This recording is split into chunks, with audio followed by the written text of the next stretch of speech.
Good morning everyone, आदाब, welcome. बच्चे, बहुत बहुत स्वागत है आप लोग का इस सेशंस में। और ये सेशन पूरी तरह से चैप्टर 3 यानी ह्यूमन रिप्रोडक्शन पर बेस्ड है, आधारित है। तो अभी से लेकर कम से कम 3-4 लेक्चर जो है इसी चैप्टर पर आधारित होगा, उसी से आधारित प्रश्न पूछे जाएंगे, क्वेश्चंस होंगे।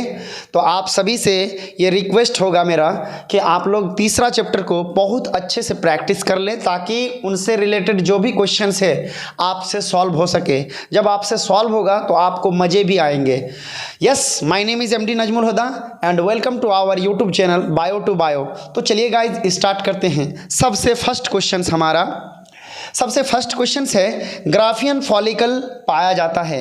ग्राफियन फॉलिकल क्या होता है? ये एक स्ट्रक्चर होता है। किस में पाया जाता है ये पूछा है। तो ऑप्शन है ह्यूमन मेल टेस्टिस यानी मानव पुरुष के वृषण में। दूसरा ऑप्शन है ह्यूमन फीमेल ओवरी यानी कि मानव मादा अंडाशय में। तीसरा ऑप्शन है कॉकरोच टेस्टिस यानी तिलचट्टा के वृषण में। और चौथा ऑप्शन है फ्रॉग लीवर यानी कि मेंढक का जो लीवर होता है उसमें। तो फटाफट जी हाँ, बिल्कुल आप लोगों ने सही आंसर चुना है। इसका सही आंसर हो जाएगा क्या? ह्यूमन फीमेल ओवरी, क्योंकि आप फीमेल के ओवरी में ही आप जो है ग्राफियन फॉलिकल पढ़ते हैं। तो अगले क्वेश्चंस की ओर हम लोग मूव कर रहे हैं। तब तक के लिए जो है आप स्क्रीनशॉट ले लीजिए। नेक्स्ट क्वेश्चंस हमारा आ चुका है और आपके सामने है। क्वेश्चंस क्या है पढ़ लीजिए एक बार। कहा है कि सर्टोली सेल जो पाई जाती है वो किस में पाई जाती है? सर्टोली सेल, सर्टोली एक कोशिका है, वो किस में पाई जाती है? ऑप्शन है टेस्टिस यानी वृषण। दूसरा ऑप्शन है यूटेरस यानी गर्भाशय। तीसरा ऑप्शन है ओवरी यानी अंडाशय। और चौथा ऑप्शन आपके सामने है लीवर यानी यकृत। तो क्या आंसर हो जाएगा? सर्टोली सेल जो होता है वो किस में होता है? बिल्कुल सही जवाब है।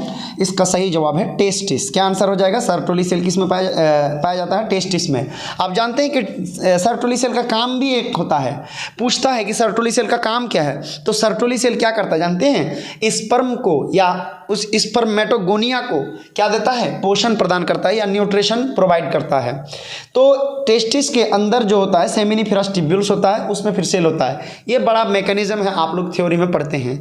हाँ, ये सिंपल क्वेश्चन आपसे पूछा सर्टोली सेल किस में पाया जाता है? आंसर है टेस्टिस। ठीक है, सो चलिए गाइज नेक्स्ट क्वेश्चन आ चुका है। क्वेश्चन क्या है? गर्भाशय किससे संबंधित है? यानी गर्भाशय जो होता है, जो बच्चादानी होता है, वो किससे संबंधित होता है? ऑप्शन है मेल रिप्रोडक्टिव सिस्टम यानी नर जनन तंत्र से। दूसरा ऑप्शन है फीमेल रिप्रोडक्टिव सिस्टम यानी स्त्री जनन तंत्र से या मादा जनन तंत्र से। ऑप्शन सी है प्लांट रिप्रोडक्टिव सिस्टम यानी पेड़ पौधे के जनन तंत्र से। और ऑप्शन डी कहा है सभी से यानी इनमें से सभी। तो क्या आंसर हो जाएगा? बहुत ही इजी क्वेश्चन है, बहुत ही इजी क्वेश्चन है। इससे इजी क्वेश्चन और है ही नहीं मुझे लगता है। तो गर्भाशय यानी बच्चादानी, बच्चादानी किस में होता है बेटा? लड़कियों में होता है, फीमेल में होता है। क्या आंसर होता है इसका? फीमेल आंसर हो जाएगा। ठीक है, फीमेल रिप्रोडक्टिव सिस्टम यानी मादा जनन तंत्र से संबंधित है। और आप लोग को मेरा ये सजेशन रहेगा कि फीमेल रिप्रोडक्टिव सिस्टम का आप लोग जितना से जितना ज़्यादा प्रैक्टिस कर सकते हैं उतना ही अच्छा है, क्योंकि फिगर पूछ सकता है। चलते हैं अगले क्वेश्चन की ओर। गाइज नेक्स्ट क्वेश्चन हमारा आ चुका है। क्वेश्चंस क्या है? एमसी किस में होता है? एमसी का मतलब आप जानते हैं, जिनको हम लोग अपने भाषा में पीरियड कहते हैं या महीनवारी या मासिक चक्र कहते हैं।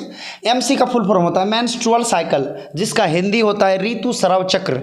तो ऋतुस्राव चक्र किस में होता है या महीनवारी किस में होता है? तो ऑप्शन है आपके मनुष्य में, चिंपांजी में, मंकी में, ऑल। मनुष्य का मतलब होता है, ह्यूमन का मतलब होता है मनुष्य, चिंपांजी का मतलब चिंपांजी, मंकी का मतलब बंदर, ऑल का मतलब सभी। तो क्या आंसर होगा? जी हाँ, बिल्कुल सही आंसर है। ये भी बहुत ही इजी हमारा क्वेश्चन है। आंसर हो जाएगा क्या? सभी, क्योंकि इसमें भी ये ह्यूमन फीमेल में होता है, चिंपैंजी फीमेल में होता है और मंकी फीमेल में होता है। ऑब्वियसली यार, मासिक चक्र जो होगा किस में होगा? फीमेल में ही होगा, मेल में तो हो नहीं सकता है। तो यहाँ पे फीमेल इंडिकेट नहीं किया हुआ है। और आप लोग जो है एमसी ये सभी जीवों में होता है। इनके अलावा एप्स में भी होता है, लंगूर जिसको हम लोग कह ले, लंगूर में भी एमसी होता है। तो इसका आंसर हो जाएगा डी। चलिए गाइज अगले क्वेश्चंस देखते हैं। सो गाइज नेक्स्ट क्वेश्चन हमारा है युग्मक निर्माण। युग्मक निर्माण का मतलब, युग्मक का मतलब होता है गैमेट और निर्माण का मतलब होता है किसी चीज का बनना, निर्माण होना मतलब बनना। तो गैमेट या युग्मक का बनना क्या कहलाता है? ऑप्शन दिया हुआ गैमेटोजेनेसिस यानी युग्मक जनन हिंदी में, साइटोजेनेसिस यानी कोशिका जनन, स्पोरोजेनेसिस यानी बीजाणु जनन, मियोसिस का मतलब होता है अर्धसूत्री। तो क्या आंसर होगा बेटा, इसका आंसर हो जाएगा क्या, गैमीटोजेनेसिस। क्या हो जाएगा, गैमीटोजेनेसिस। गैमेट का मतलब होता है गैमेट, जेनेसिस का मतलब होता है निर्माण। सीधा बात है, इसको तोड़िएगा तो ये दो वर्ड आपको मिल जाएगा। तो गैमेट का निर्माण होना, गैमेटोजेनेसिस। साइटो का मतलब सेल और जेनेसिस का मतलब ये निर्माण होना, यानी सेल का निर्माण होना। अच्छा, स्पोर का मतलब बीजाणु और जेनेसिस का मतलब निर्माण होना, यानी स्पोर का निर्माण होना या बीजाणु का निर्माण होना क्या कहलाता है, इतना स्पोरोजेनेसिस कहलाता है। तो युग्मक निर्माण को क्या कहते हैं, गैमेटोजेनेसिस कहते हैं। ये सब क्वेश्चंस आया हुआ क्वेश्चंस है। तो गाइज अगर वीडियो अच्छा लगे तो do like, do share and do subscribe. और मैं यही बोलना चाहूँगा आपको कि ज़्यादा से ज़्यादा उन फ्रेंड्स को ज़्यादा से ज़्यादा वीडियो शेयर कीजिए जो इस बार 2024 में एग्जाम देने वाले हैं, खास करके बिहार बोर्ड का, क्योंकि वो लोग के लिए बहुत ही कीमती ऑब्जेक्टिव में लेकर के आ रहा हूँ। और ये सब क्वेश्चन जो है ना, बिल्कुल 110% फंसने की गारंटी है और मैं यकीन से कह सकता हूँ। तो गाइज इसी विश्वास के साथ लाइक करते रहिए और शेयर करते रहिए। तब तक के लिए जय हिंद, जय भारत।